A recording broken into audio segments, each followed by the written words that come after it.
Welcome you all to this lecture, which is the third in the fifth week. We'll be talking today about the man of letters, that is development of prose during the Andalusian or Spanish period. The prose in many facets, like the prose represented by the religious literature, traditional religious literature, like the commentary of the Holy Quran, which is known as tafsir, or the literature for the analysis and study, critical study of a hadith, which is that is hadith literature, alongside the fiqh literature in aspects of the canonical text, either the canonical text, the juristic text, or the usul, or the methodologies, the principles involving these religious sciences that constitute the domain of like usul, at-tafsir. So first it will be at-tafsir, then of course usul al-tafsir. If it is al-hadith, then usul al-hadith. If it is fiqh, then usul al-fiqh, alongside other religious sciences. So that is that core constitutes the prose related to the religious sciences. So we'll be having a representation of that segment in the Spanish period, involving Udaba, or the men of letters, or those who have contributed towards development of this type of literature. So alongside that, we'll be having proper literature, that is al-adab. Al-adab, the very concept of adab, where the prose writings will be characterized by having certain specific norms, standards, both in relation to the choice of words, the choice of phrases, the stylistics that would be making a prose representing the literary genre compared to the general prose, like the scientific prose, al-nasr al-ilmi, which we find in the domains of social sciences, or logic, or philosophy, or books related to the political studies, political spectrum of the society, or history, etc. So there is one thing, sort of in principle value or characteristic that is always related to the Spanish legacy, that anything that is Andalusian in relation to Arabic, because Andalusia or Spain, in fact, in principle, the localization here is related to Europe. So it is related to Europe. Geographically, it is related to Europe. So anything that is related to Arabic and Islam, it was something that was assimilated within the local culture, within the local identity of this era in terms of geography, the local geographical identity. So anything is Islamic, anything related to language or linguistic or literary in the domain of Arabic, it has to be seen in this perspective. This is especially because we find a large number of, rather the first generation of anything that is related to Arabic in terms of language, the products of language, the literary enterprise, grammar, or the literature related to ulum al-Islam or al-ulum al-Islamiyya, like Quran, Hadith, Tafsir, etc., Fiqh, etc. It is related to the first generation of the scholars. And invariably, the first generation of scholars flourishing in Spain, they were those who had migrated from Africa, from Arabian Peninsula, from Africa as well as Arabian Peninsula. So they were not local peoples. They were the settlers. They are coming from Arabian Peninsula, or that is the African regions, neighboring African regions, where their language was Arabic, or in the context of the African, that is Mediterranean African coasts or other areas in Africa. It was the Berber language, which is now known as the Amazigh. So the Berber identity,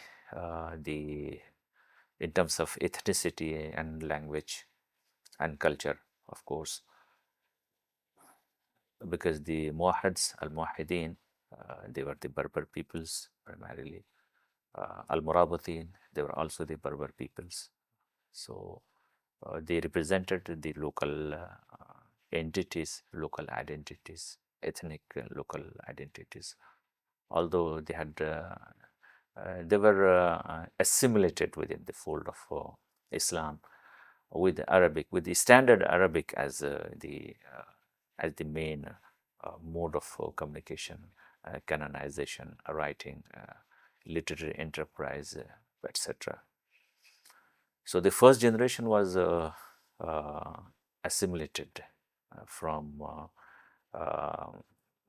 African territories as well as from Arabian Peninsula in the local soil.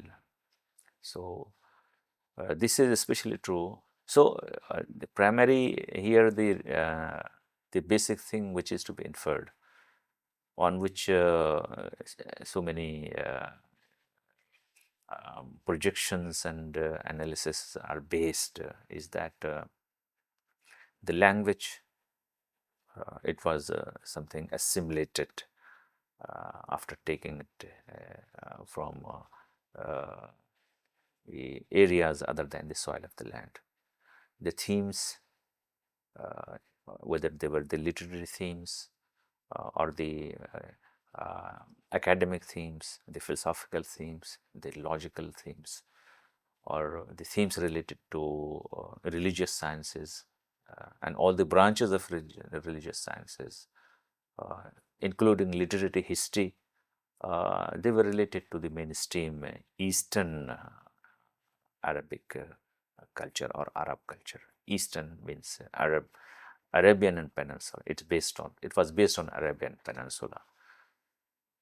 This is especially true, and on which on the basis of which Ibn Abd Rabbis was among the foremost men of letters in history of Andalusia, especially in his book Al-Iqd al-Farid.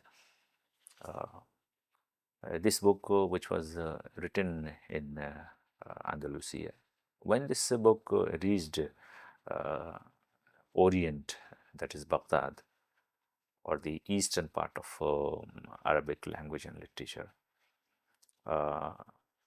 it was said in the context of its contents, the analysis, the style, the general characteristics, the structural identity, peculiarities, specifications of related to the book. It was said, هذه بضاعتنا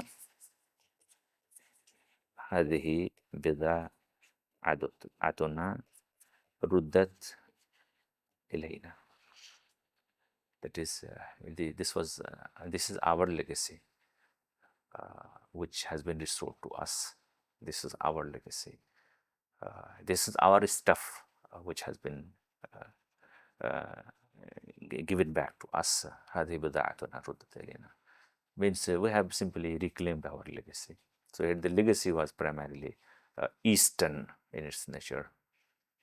So this is the primary characteristic of anything that is related to language and literature, literary contributions, literary legacy in the mold of Arabic.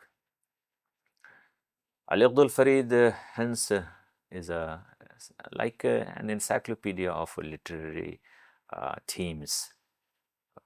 So it's an encyclopedia. It studies Arabic language and literature in many historical, analytical parlances in terms of like the persons, while deliberating upon the persons who have contributed to this genre, that is genre of literature.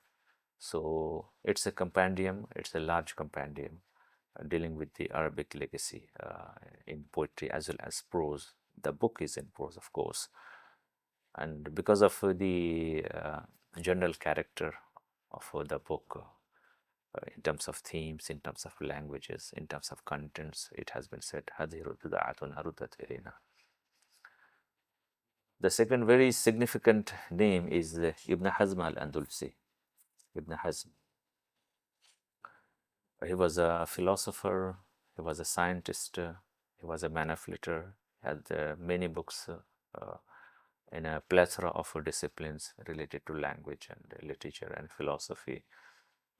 طوق الحمامة في الألفة والألاف is a very significant book written by him in the domain of literature, in prose. The significance of this book lies in the very fact that this is the most significant book written on the topic of love. What is love? ما هو الحب؟ هذا الكتاب في الحقيقة فلسفة الحب، يعالج الحب في مختلف نواحيه نظرية ومراحل الحب، تصور الحب، ماهية الحب، جوهر الحب، خصوصيات الحب، مزايا الحب، محطات الحب، مراحل الحب، معاناة الحب، وكل هذه الأبعاد المرتبطة بالحب. فنجد لأول مرة في تاريخ النثر العربي، في تاريخ اللغة العربية وآدابها، كتابا مستقلا بذاته، بشأنه، بخصوصياته، بموضوعه، في متمحورا هذا المحور الذي هو محور الحب. So it is the first book which has been written on the topic of love. What is love? Of course, we'll be having many other like tracts, rasail, like Ibn Sina's Risalatul Ishqiyya is known. It's again a book on the philosophy of, it's a tract, Risala, on the philosophy of love. But as regards the book in the form of book, when we'll be differentiating between Risala and the Kitab, we'll be finding Tawq al-Hamama fil Ulfa wal Ullaf. This Tawq al-Hamama fil Ulfa wal Ullaf, which has been translated in many languages, including languages of Europe, it has contributed significantly towards the theoretical exposition, theorizing of the love literature, both in the East as well as the West.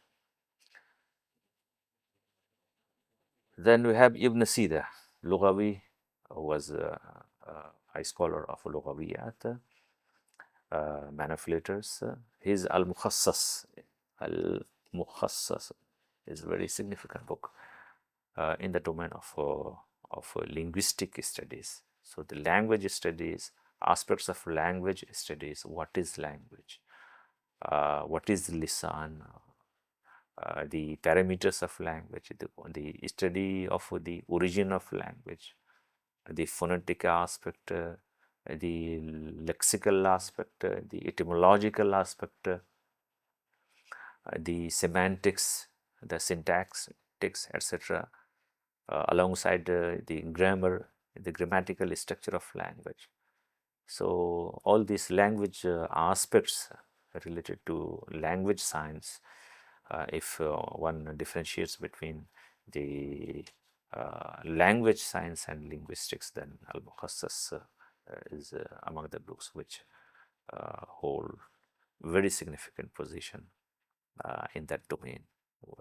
Al-Mukhassas is a primary contribution related to language studies produced in Andalusia. Ibn Shuhaid al-Andalusi is again one of the foremost men of letters. His At-Tawabi' wa Az-Zawabi' wa Az-Zawabi' Az-Zawabi' At-Tawabi' Az-Zawabi'. Another book, that is Al-Hawamil wa Shawamil.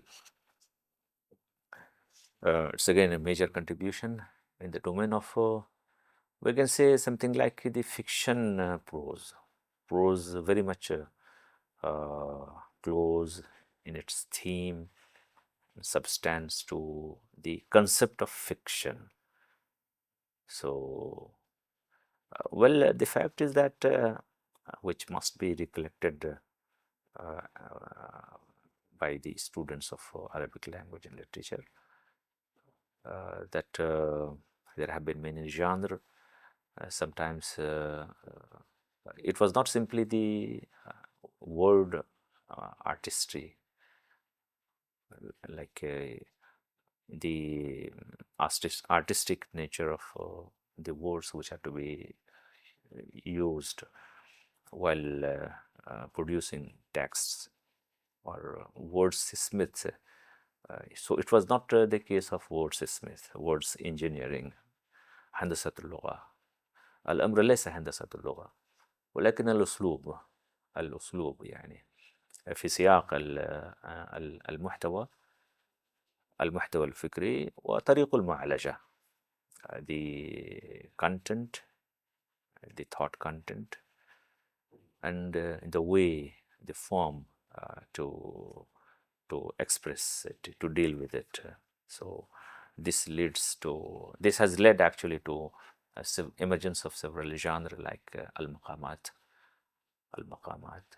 which are the primary basis of the short stories during the Middle Ages.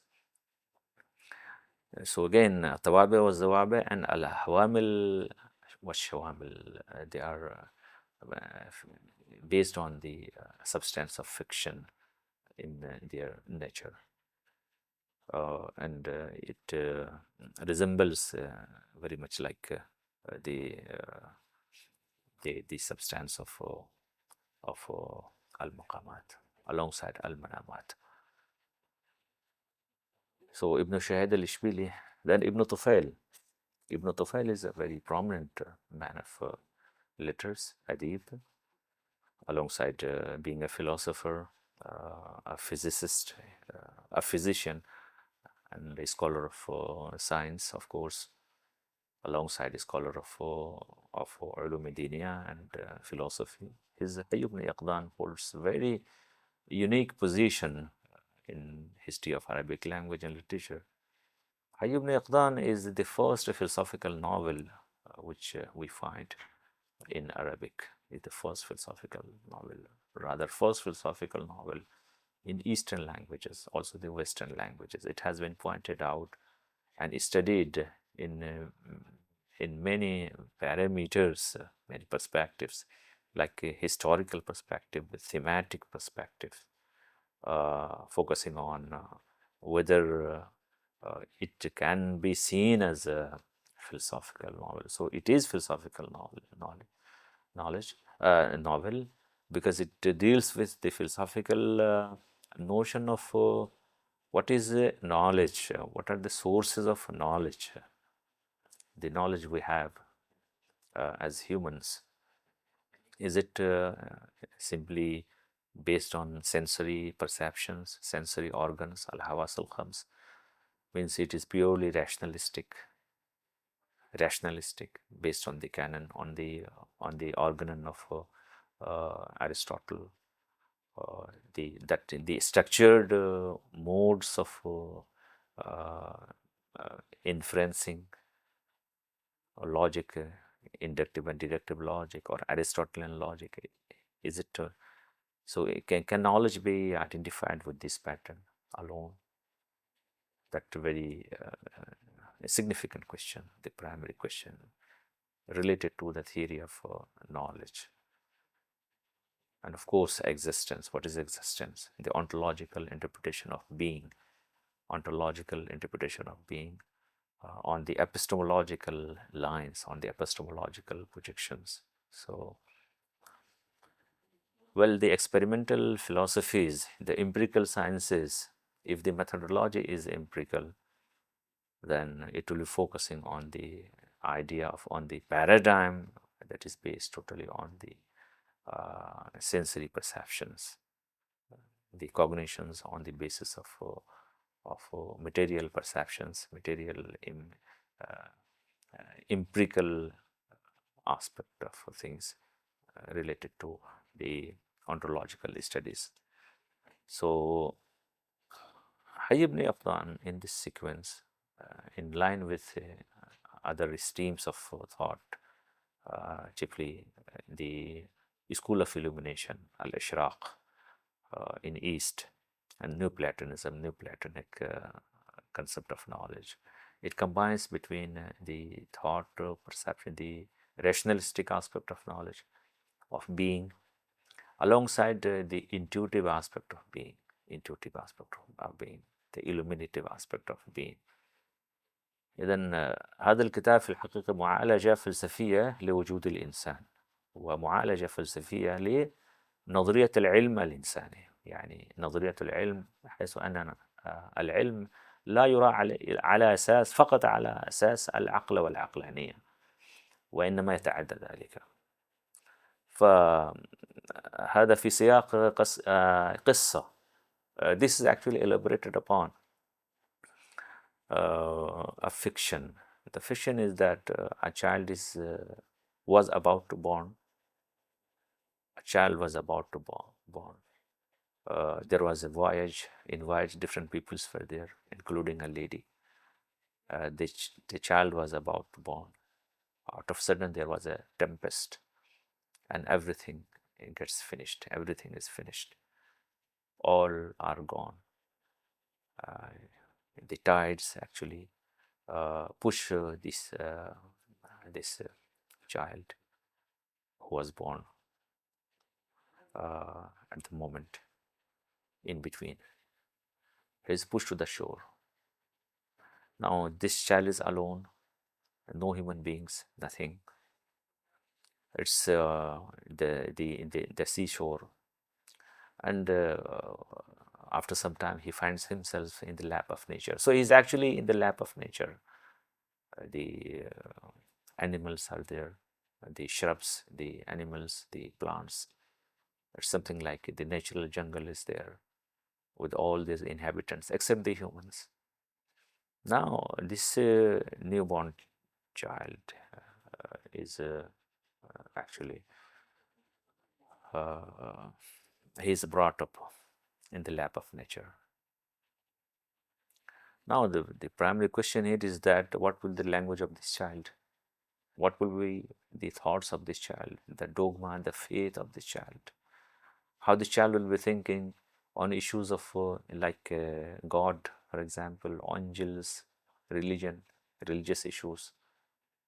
So all these things, all these questions means that what would be the perceptions of that child regarding language, regarding existence, regarding the life and afterlife, reward and punishment, religion, religiosity, Godhead, ethics, politics, sociology, culture, etc. Because anything regarding that is formulated for the humans, for us, in line to what we see, what we find, and what we identify ourselves with in a society, in a milieu, in an environment that is material, that is available to us. We are part of this. So here, your ideas, your thoughts, your cultures, your thoughts of about religion, about God, Godhead, or any aspect of a religious discourse or thought discourse are but reflective of what you find, what you see in that milieu, in that society. So this actually this proposition holds a very significant position when we see the ontological issues, ontological projections, religious, in line with religious projections, or specific philosophical propositions, projections constituting specific philosophical schools, like the rationalistic school, for example. So it's not totally rationalistic, rather it's a combination of what humans find himself and associates himself with in society. So it is not something predestined, it was something that is known as al-muqaddar. So it was not like that. Rather, it is the nature, it is the society, it is the milieu. Society means the milieu humans find themselves associated with. It is that factor that plays primary role in molding his identity, in constituting his identity and representing his nature. So it was a philosophical novel dealing with naturalism, with the innate idea of innateness in while interpreting existence and dealing with epistemological questions, epistemological issues of knowledge and non-knowledge, etc. Hayy ibn Yaqdan has been translated in many languages of the world. It has been translated into European languages. This is something very significant because this brings to the fore one very glaring aspect of Arabic literary enterprise in prose in relation to its to the impact, to the influences exercised, left by the Arabic language and literature on the Western ideas, concepts, and paradigms, even the text of literature, Western text of literature, because it was first translated as a Philosophus or Philosophus Autodidactus in Latin, and from Latin it was translated into English and other languages. And in this sequence, we find a correlation between Robinson Crusoe of Daniel Defoe, which is regarded as the first novel in English, the relation between Daniel Defoe and Ibn Tufayl in context of the theme as well as the literary discourse, the structure of the narrative, the theme common between the two, or how one is related to another in the course of a history. So, yes, there have been many studies in this regard, and many researches have been done or are still being carried out. So, Ibn Tufayl's Hayy ibn Yaqdan is very significant in this regard. Lisanuddin ibn al-Khatib is Al-Ihata fi Akhbar Gharnata. Ibn al-Khatib, Lisanuddin ibn al-Khatib was a prolific writer among the celebrated men of letters from Spain. His Al-Ihata fi Akhbar Gharnata, among 60 books printed as well as manuscript or lost, where we'll be having, we simply know of the titles the names of the titles of the books written by him sometimes, in some cases, but they have been lost. This is Hayy ibn Yaqdan ibn Tufail in several editions, and Robinson Crusoe, Daniel Defoe. Hayy ibn Yaqdan by Ibn Tufail has two other Arabic examples in the sequence of the production of the text. So As-Suharwardi had also written. As-Suharwardi he is also having a very small tract. It's a small tract with the title Hayy ibn Yaqdan, alongside a small tract again by Ibn Sina. So we have Hayy ibn Yaqdan, the Qissa of Hayy ibn Yaqdan, or the philosophical theme as envisioned under this title, Hayy ibn Yaqdan. Hayy is alive, and Yaqdan is alert. Yaqdan is awake. So it is like alive, son of awake, depicting our primary concepts of concepts related to nature, and how to study, how to perceive nature, how to analyze nature, how to infer the things from nature, or in a nutshell, the study of existence in the ontological domain of philosophy, alongside the epistemological aspect of philosophy, that is the theory of knowledge. So Suharwardi, Ibn Sina, in their Hayy ibn Yaqdan, of course, dealt with the same thing, same topic, but their contributions were simply the tracts, very small tracts, while Hayy ibn Yaqdan by Ibn Tufail is a book. And also Robinson Crusoe, Daniel Defoe is a book. It was Edward Pocock, 1648 to 1727, the Oxford professor. He's a Philosophus Autodidactus. It was a translation of Ibn Tufail. This is the book, Edward Pocock.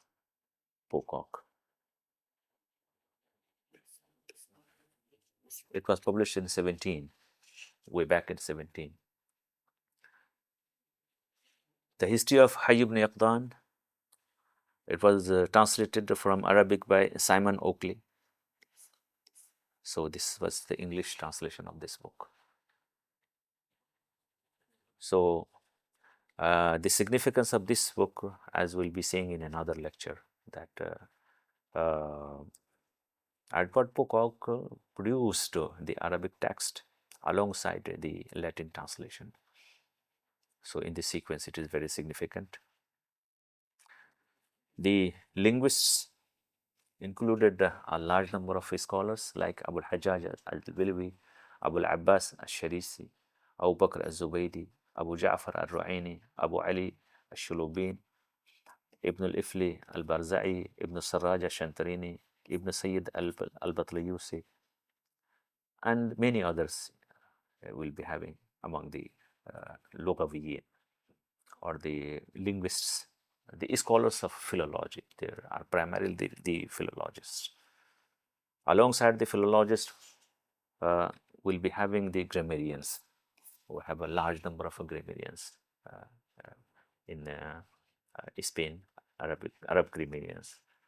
Abu al-Hasan ibn Abu Rabi', Abu al-Abbas al-Sharishi, Abu al-Qasim al-Suhaili, Abu Bakr al-Zabidi, Abu Bakr ibn Tahir al-Khatab, Abu Sa'id ibn Lub, Abu Abdullah al-Rabahi, Abu Muhammad al-Shatibi, Abu Muhammad al-Qasim al-Andalusi, and many others will be having. All these are the grammarians from Spain.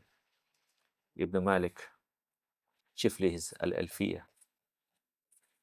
Alfiyah to Ibn Malik is among the foremost books which have been written in the domain of grammar. It is actually an urjuza. What is urjuza?